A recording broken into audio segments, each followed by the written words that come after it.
Hello, welcome back to Monster Frequencies. Me, Ben, here. Tuesday, 22nd of February 2022. It is actually World Encephalitis Day, a condition that the Encephalitis Society is busy raising awareness for. I've got Julia Clark, the Director of Engagement from the Encephalitis Society, to talk to me a little bit about what encephalitis is and why they're raising awareness for this condition today. Here she is. Hi Ben, I'm Julia Clark and I'm Director of Engagement with the Encephalitis Society. And we are the third sector organisation with a charity that exists to support people and their families affected by encephalitis, which is brain inflammation. Oh, Julia, thank you very much. Very warm welcome. So I understand actually today you're doing a couple of things from the looks of things to kind of raise awareness for encephalitis on Encephalitis Day, which is fantastic. So I guess first of all, you're kind of announcing it as this kind of code red condition to raise awareness for it. And I see that you're also launching a new report actually in the Lancet Neurology Journal, which sounds quite fascinating. So I wonder if you could just tell us a bit about the kind of things that you're up to today. Yeah, absolutely delighted to. Yeah, it's a very special day, and what a funny day the date is today, with it being the 2nd of February 2022. It's all the twos. There's a lot of twos, isn't there? It is absolutely all the twos for any bingo players. But yeah, I mean, World Encephalitis Day is today, and our awareness day aims to raise awareness of encephalitis, which is a devastating neurological condition which can leave survivors with a permanent brain injury. So that's one of the reasons why encephalitis is a code red condition, because it is such a devastating condition, and also 77% of people do not know what it is. And that lack of awareness leads to delays in seeking treatment and subsequent poor outcomes for patients. So that's why we believe that encephalitis matters and that raising awareness is important, because the more people that know the word encephalitis and know that it is a brain inflammation and visit our website and see what the signs and symptoms are, the better the outcomes they may be if unfortunately they are one of the people who contracts the condition. Yeah, thank you, Julia. And I guess like an obvious thing that people might be wondering if, perhaps they're not particularly familiar with encephalitis is, when does this occur? Are there obvious times that this does occur for people that, people can be aware of? No, it's completely indiscriminate. And there's two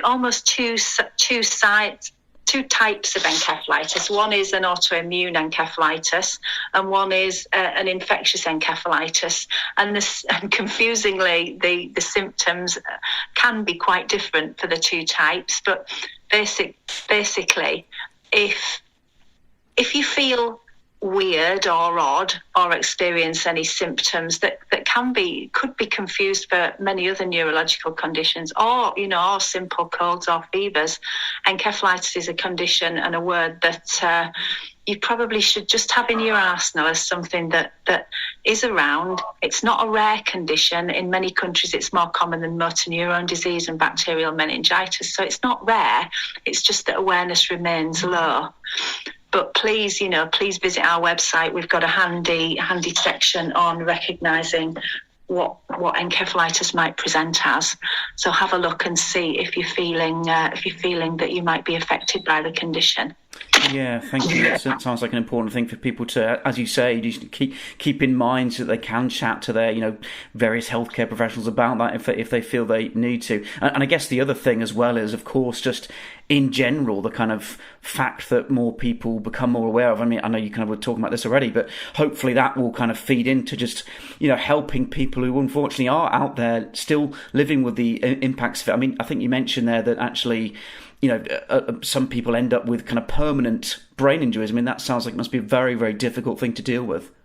Yeah, absolutely. I mean, your brain it almost feels like it's the last unexplored organ. We think about the other parts of our bodies quite a lot, but we don't often think of our brain and what happens when something happens to damage your brain.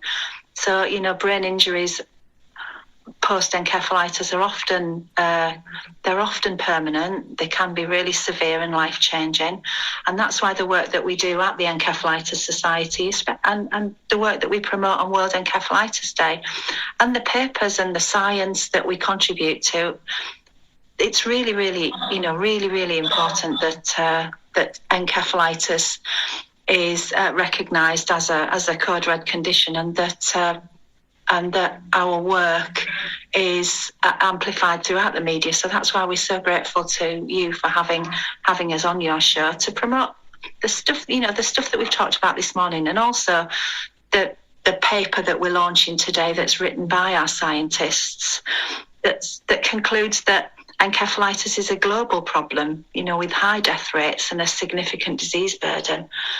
And if anyone would like to, read that important report, please visit our website and have a read, because we know that encephalitis is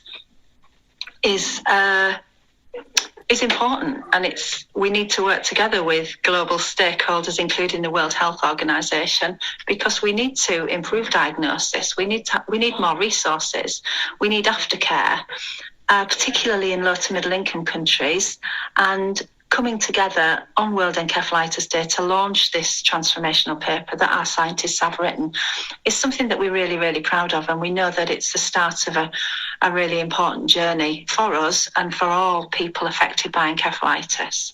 Yeah, thank you, Julie. I mean, it sounds like absolutely fantastic work, and this report sounds like actually a really important kind of milestone in kind of bringing awareness to people. I mean, is this something that of course, I'm sure you've got fantastic resources over at your website for people, but the report itself, I mean, is that something that you would urge just kind of everyone to have a quick look at? I mean, is it something that is readily available for people, or is it better that they kind of visit your website and kind of go through that kind of way of things? Yes, Ben.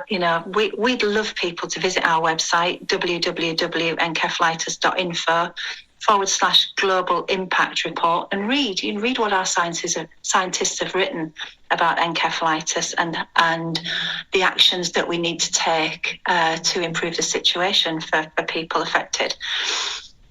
So we'd love people to have a look at that. Maybe make World Encephalitis the day that just to learn a little bit more about encephalitis and brain inflammation. Yeah, thank you, Julian. That sounds like a really important thing for us to be doing. So thank you for bringing this to our attention. And I was wondering, just to kind of, I won't keep you too much longer now at all, Julia, but I was just thinking maybe it'd be worth, just because I guess to me, because one of the kind of key things really to take away is that, of course, this is going to be a very ongoing thing for all the people who are already living with it. I mean, it sounds like it's a long-term thing. People are going to need ongoing support. So, of course, it's always going to be important, isn't it, that they get the kind of help and support that they need? Because I can imagine if, someone's living with this, with a brain injury as a result of encephalitis, it kind of sounds like it's the support's going to need to go to that kind of whole family, isn't it? I can imagine there's just so much support that's needed for people who unfortunately do have to live with that.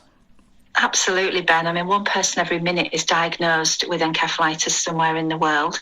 So to have the Encephalitis Society as the only resource of any size around to help people and support research and deliver awareness, it's amazing that we are based here in the UK and that we're able to do that. But we can't do it alone, and we do need people to visit our website, join us as members, get involved, because encephalitis does matter. And like you say, the problem and the issue and the condition is likely to grow rather than recede. Yeah, well, thank you very much, Julia. Yeah, absolutely fantastic having you on today to talk about this. And just to kind of, I guess just to close up, I just thought I'd just finish by just really double checking that you had the chance to get across everything that you wanted to. If you wanted to reiterate anything or put out any other links at all, then you're very welcome to do that. But otherwise, of course, I'll just let you go. But I wanted to hand over to you and just make sure that you're all happy, basically, and give you another chance to say anything.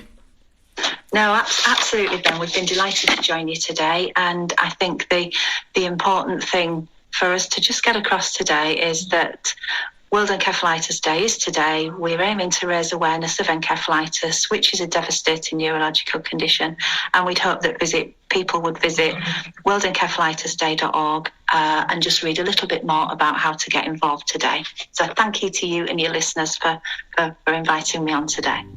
Well, thanks very much to Julia Clark, Director of Engagement from the Encephalitis Society, talking to us today all about World Encephalitis Day. Now, of course, please do go ahead and visit their website. And of course, if you have any healthcare questions for yourself or for a loved one, it's really important that you reach out to your healthcare professional to get answers for those. So thanks very much. Hope you can join us again next time on Monster Frequency. That's it for me today. Bye-bye.